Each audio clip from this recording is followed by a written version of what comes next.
Salam dəyərli şagirdlər, müdavimlər, hər vaxtınız xeyir olsun. Bugünkü mövzumuz Azərbaycan dilindən əlavələr mövzusudur. Ümid edirəm ki, sizin üçün maraqlı bir izah olacaq və çox şeydə öyrənəcəksiniz. İzaha standart yanaşmayan, burada xırda məqamlar olacaq tərifdən sonra. O məsələlərə müəyyən qədər fikir verək. Başlıq izahımıza, deməli, əlavə nədir? İndi təzə ilk dəfə əlavə ilə tanış olanlar və əlavəni başa düşməyənlər çox diqqətlə qulaq asınlar. Əlavə qoşulduğu sözdən sonra gələn, onu daha da aydın izah edən söz və söz birləşmələrinə deyilir. Əlavə həmişə nəyi izah edirsə, ondan sonra işlənir. Yəni, nə deməkdir bu? Tutaq ki, mən cümlədə bir sözü işlədirəm. Bu sözü aydınlaşdırmaq üçün, bu sözün funksiyasını, vəzifəsini, yerini müəyyənləşdirmək üçün ondan sonra bir söz və yaxud da söz birləşməsi gətirirəm. Bunu aydınlaşdırır. Aydınlaşdırır deyə biz buna deyirik əlavə. Məsələn, Akif bizim dostumuz, yaxşı oğlandır cümləsində. Akifdən sonra tirə qoymuşam, bizim dostumuz demişəm. Bizim dostumuz deyəndə söhbət yenə kimdən gedir? Təbii ki, Akifdən gedir. Sadəcə Akifin bir xüsusiyyətini, yəni bizim dostumuz olmaq xüsusiyyətini aydınlaşdırmışam. Ona görə də əlavənin funksiyası sırf budur. Aydınlaşdırma, mənasını daha da açıqlama funksiyası daşıyır. Və həmişə hansı söz və söz birləşməsi qoşulursa, ondan sonra gəlməlidir. Yəni, əlavə heç vaxt Akifdən qabaq gələ bilməz. Yəni, Akifdən sonra gəlməlidir. Bu formada başa düşməliyik.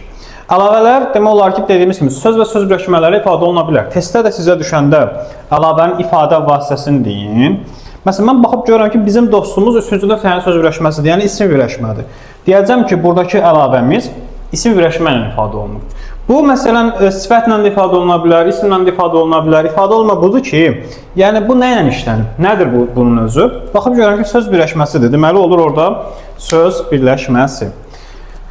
Və əlavələri daha yaxşı başa düşmək üçün, daha rahat tapmaq üçün biz əlavələri ayıran dolğu işarələrinə fikir verməliyik.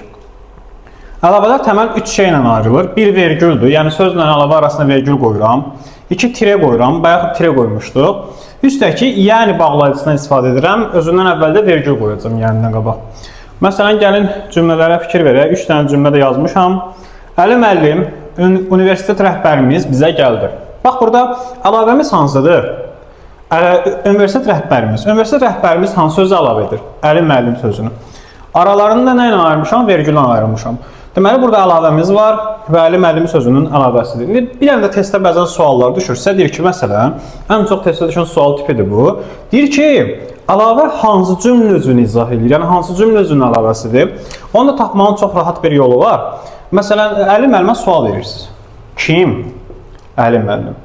Kim sualdır? Mübtədanın sualı olduğu üçün deyirsən ki, burada əlavən mübtədanın əlavəsidir. Və yaxud da ki, əlavənin özünə də sual verə bilərsən. Universitet rəhbərimiz yenə kim? Kimsə ona cavab verirsən, deməli, mübtədanı izah edir. Mübtədanın əlavəsi kimi orada işlənir. Tirə ilə də ayıra bilərəm. Vergüllü, yəni bağlayıcısı ilə də əlavəni sözdən ayıra bilərəm. Yəni, 3 dənə məsələyə fikir verək. Əlavənin arasında işlənən məqamlardır. Sonra davam edək. Deməli, bir xırda məqam var. Əgər əlavə normalda sözdən sonra gəlir də, elə deyilmi? Amma mən əlavəni qabağa atsam, yəni aid olduğu sözdən əvvəl işlətsəm, məsələn, baxın bura, universitet rəhbərimiz əlavədir də. Bu universitet rəhbərimiz sözünü mən gətirsəm Əli müəllimdən əvvələ nə baş verər? Baş verəcək olan şey budur. Əgər əlavə qabağa gəlsə, məsələn, mübtədanın əlavəsi qabağa gəlsə, o artıq əlavə olmur, təyin hesab olunur. Gəlin cümləmizə fikir verək. Universitet rəhbərimiz Əli müəllim bizə gəldi. Bu cümləmizdə universitet rəhbərimiz qabağa gəldi. Belə məqamda artıq mən universitet rəhbərimiz sözünü əlavə götürmürəm. Niyə götürmürəm? Çünki burada heç bir durğu işarəsi yoxdur. Yəni, təyini mötərizədə özüm yazmışam, cümlədə elə düşməyəcək. Durğu işarəsi yoxdur. Bir oradan siz tuta bilərsiniz, rahat bu əlavə deyil. Həm də ki, görürəm ki, bunun artıq təyin edici funksiyasında işlənib. Yəni, bir qayda yadda salın, əlavə sonra gəlməlidir. Əvvəl gəlsin cümlə üzvü olaraq başqa cümlə üzvüdür. Yəni, artıq bunu necə təhlil edəcəm? Universitet rəhbərimiz Əli müəllim. Hansı Əli müəllim? Universitet rəhbərimiz təyindir. Əlavə də götürmürsən onu. Yəni, fikirləşmir ki, ay müəllim, burada həm universitet rəhbərimiz, həm də Əli müəllim deyir. Əlavə deyil. Birdən aralarında bir vergül qoyulsaydı, tirə qoyulsaydı belə bir şey, onda artıq Əli müəllim orada əlavə olacaqdı. Çünki artıq durğu işarəsi ilə mən onu neyləmişəm? Ayırmışam bir-birindən. Sonra davam edək. Bəzi vacib qaydaları var əlavələrə aid. Elə əlavələrin əsas strukturu bunlardır. Çox diqqətlə qulaq asmalısınız. Birinci qayda nədir? Əlavələr əlavəsi olduğu sözlə bir yerdə bir cümlə üzrü götürülür. Məsələn, bunu bəzi müdavimlər belə deyək bilmirlər. Ona fikir verir, necə onu həll edəcək? Məsələn, bugün ən sevdiyim gün o gəldi. Burada ən sevdiyim gün bu gün sözünün əlavəsidir. Arada da tirə işlənib. Niyə? Çünki bu gün deyəndə onsuz da ən sevdiyim günü nəzərdə tuturam. Yəni bu söz bunu aydınlaşdırır. İndi mən burada bu gündən ən sevdiyim gün 2 dənə ayrı zaman zərfliyi kimi, 2 dənə ayrı cümlə üzrü kimi götürməliyəm. Zaman zərfliyi kimi, yoxsa bir yerdə götürəcəm. Yadda saxlayaq. Əgər bu əlavədirsə bir cümlə üzrə hesab olunur. Məsələn, gəldi kim? O, nə zaman? Bugün, ən sevdiyim gün. Vəssalam. Bir dənə zaman zərfliyim var burada. 2 dənə zaman zərfliyin yoxdur. Bu həmzə sözcüklərdədir, ayrı-ayrı götürürük. Sonra, əlavələrin önündə gələn təyin edici söz təyin hesab edilmir. Nə deməkdir? Məsələn, bir cümləyə fikir verək. Əli müəllim, sevimli müəllimin dərsi izah edirdi. Burada əlavəmiz hansıdır? Bir özünüz baxın cümləmizə. Təbii ki, burada sevimli müəllimin sözü Əli müəllim sözünün əlavəsidir. İndi mən bunu cümlə üzrü kimi götürəndə burada sevimli söz axı təyindir, hansı müəllim, hansı sual cavab verir, təyinlə qarışdırır. Mən burada nə etməliyəm? Sevimli sözün ayrı təyinmi götürməliyəm, yoxsa əlavə ilə bir yerdə mi götürməliyəm? Qayda belədir, dostlar. Deməli, əgər əlavənin içində təyin edici söz varsa, yəni təyinin suallarına cavab verən söz varsa, təyin götürmürük. O da bir cümlə üzrü götürülür. Məsələn, Əli müəllim, sevimli müəllimim. Bir cümlə üzrü. Artıq burada təyin zad yoxdur, yadında saxla, işin rahatlaşsın. İzah edirdi nəyi? Dərsi. Kim? Əli müəllim, sevimli müəllimim. Yəni burada cümlə üzrü olaraq 3 dənə cümlə üzrüm var. Sonra başqa bir incə məqama fikir verək. Bu hansı məqamdır? Deməli, yadda saxlayaq ki, əgər mübtəda birinci şəxsin cəmində olarsa, məsələn, biz və yaxud da həmin mübtədadan sonra əlavə işlənərsə, o əlavəni biz hər iki tərəfdən vergülə alırıq. Birinci şəxs cəmində də ola bilər, ikinin də cəmində ola bilər. Biz və sizlə işlənə bilər. Bu zaman bunların əlavəsi iki tərəfdən vergülə alınır. Çünki bu əlavələr xəbərlə uzlaşmır şəxsə görə. Məsələn, gəlin daha aydın cümlə üzərində izah edim sizə. Biz hazırlıq şagirdləri dərsə hazırlaşmışdıq. Burada əlavəmiz hansıdır? Hazırlıq şagirdləri. Nəyin əlavəsidir? Bizim əlavəsidir. Xəbər hansıdır? Hazırlaşmışdıq. Hazırlaşmışdıq kim? Biz hazırlıq şagirdləri. Bir yerdə bir cümlə üzrüdür. Amma belə bir məsələ var. Hazırlıq şagirdləri üçüncü şəxsdədir. Yəni, üçüncü şəxs kimi danışılır haqqında. Amma hazırlaşmışdıqda xəbərin şəxs sonluğu birinci şəxsə aiddir. Birinci şəxsin cəminə aiddir. Axı, üçüncü şəxsdən birinci şəxs uzlaşmır şəxsə görə. Elə olduğu halda biz nə edirik? Belə əlavədə normalda bir vergüllə ayırmırdıq. Əgər biz və sizlə işlənibsə və əlavə uzlaşmırsa, biz həmin əlavəni hər iki tərəfdən vergülə almalıyıq. Yəni, hər iki tərəfdən sən orada vergül qoyacaqsan. Məsələn, deyəm ki, siz məktəbin birinciləri dərsə gec gəldiniz. Burada da uzlaşmayacaq. Çünki məktəbin birinciləri ilə gəldiniz sözlər arasında şəxsə görə uzlaşma pozulub. Ona görə elə olanda əlavələr hər iki tərəfdən vergülə alınmaq zorundadır. Bu nəzəriyyə qaydasıdır. Bunu yaxşı bilməyiniz vacibdir. Deməli, bunu da buradan silək.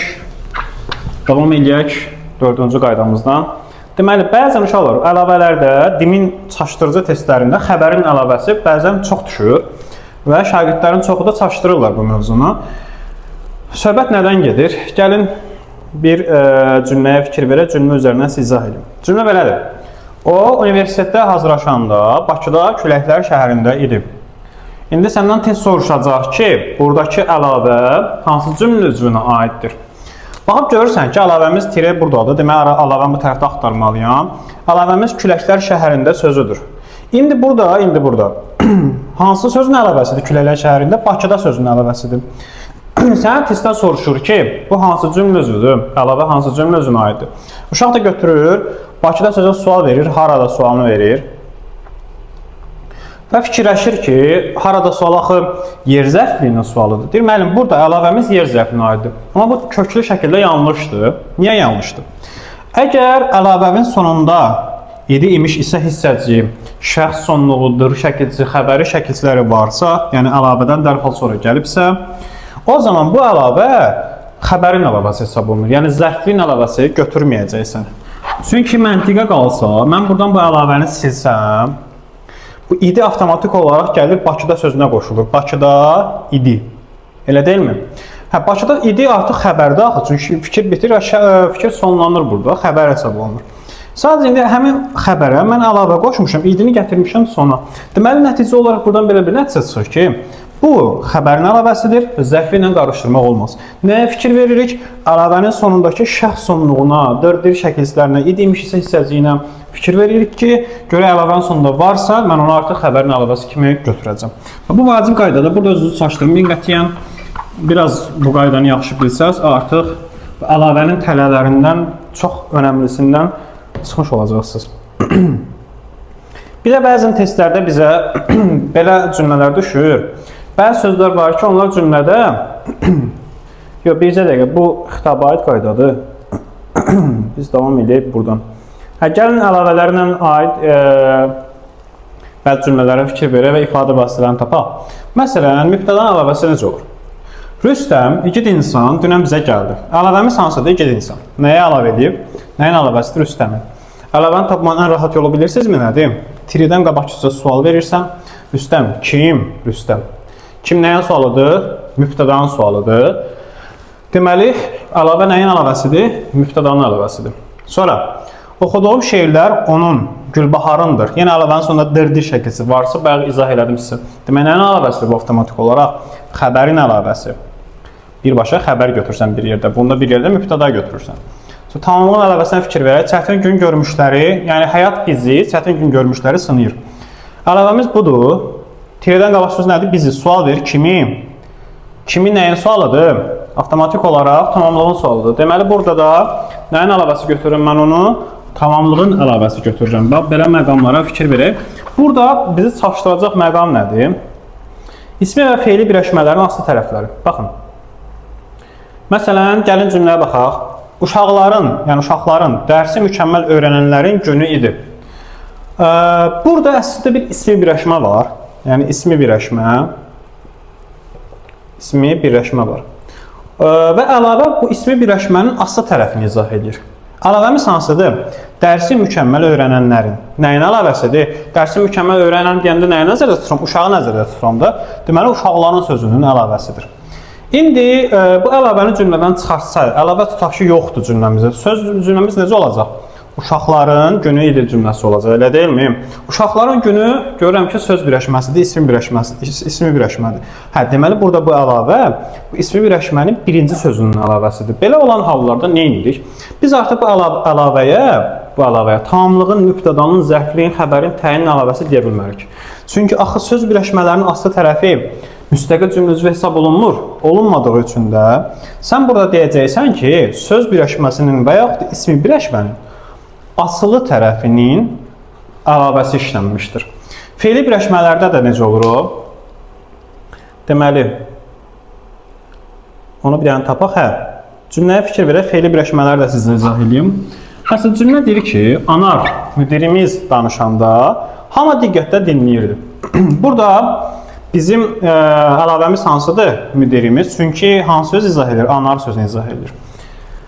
Deməli, burada gəlin cümlə üzvlərinə fikir verək. Dinləyirdi kim? Hamı, necə? Diqqətlə, nə zaman? Anar, müdirimiz danışanda. Belə, cümlə üzvlərimiz belə təhlil olunur. Yəni, zaman zərfli idi bu bir yerdə. Deməli, indi burada fikir verməli olduğumuz şey nədir? Görürəm ki, Anar, müdirimiz danışanda anda əndə şəkilsini işləmiş feili birləşmədir. Yəni, feili bağlama tərkibidir. Və bunun aslı tərəfinin əlavəsi işlənir, əsas tərəfinin yox. Aslı tərəfinin əlavəsi işləndiyi üçün də sən deyirsən ki, feili birləşmənin aslı tərəfinin əlavəsi işlənmişdir. Və belə məqamda durub deyə bilməzsən burada zaman zərfliyinin əlavəsi işlənib. Yanlışdır. Çünki bizdə aslı tərəflər müstəqil olmadığı üçün orada avtomatik olaraq biz deməliyik ki, söz birləşməsinin əlavəsi işlənib. Yəni, cümlə üzvü hesab olunmurlar onlar. Bu səbəbdən də deyə bilmirik. Sonra, xitabın əlavəsinə də fikir vermək lazımdır. Bu da önəmli məqamdır. Yadda saxlayaq ki, xitab cümlə üzvü olmadığı üçün onun əlavəsi də cümlə üzvü hesab olunmur. Məsələn, qadın bəşəriyyətin xilaskarı Sənsən bu işlərin açarı. Məsələn, burada bizim xitabımız hansıdır? Qadın. Çünki qadından bir müraciət var. Onu izah edən söz hansıdır? Bəşəriyyət xilaskarı sözüdür. Deməli, bu bunu izah edir. Amma məsələ nədir? Qadın xitabı olduğu üçün bu əlavəmizdə nəyin əlavəsi olmuş olur? Xitabın əlavəsi. Və xitabın əlavəsi olduğu üçün də sən burada cümləsi götürməyəcəksən. Bu məqamı niyə yaxşı bilməlisən? Çünki test sənə belə düşəcək. Deyəcək, hansı cümlədə mübtədanın əlavəsi işlənmişdir? Sən də fikirləşəcəksən ki, qadın kim sualına cavab versə deməli mübtədadır. Amma əzizim, bu kim sualına cavab versə belə, axı xitabdır, bu vergülü görmürsənmi? Axı müraciət var burada. Müraciət də olduğu üçün sən buna mübtəda deyə bilməzsən. Bu avtomatik xitabın əlavəsidir, diqqətli olmalısan, testlərdə özünü çaşdırmamalısan. Daha sonra belə, əziz dostlar, deməli, əlavələrimiz haqqında sizə düşə biləcək 80-90% məqamları izah elədik. Yəni, bunlara fikir versəz, işiniz kifayət qədər rahatlaşacaq və testlərin öhdəsindən gələ bilərsiniz. Əlavə suallarınız olanda bizə bildirməyi, nömrə qeydləmiş YouTube-da, ora yığıb da soruşa bilərsiniz, yazıb da soruşa bilərsiniz və digər videoları izləyib bəyənməyi unutmayın. Növbəti videolarda görüşənədək hələlik.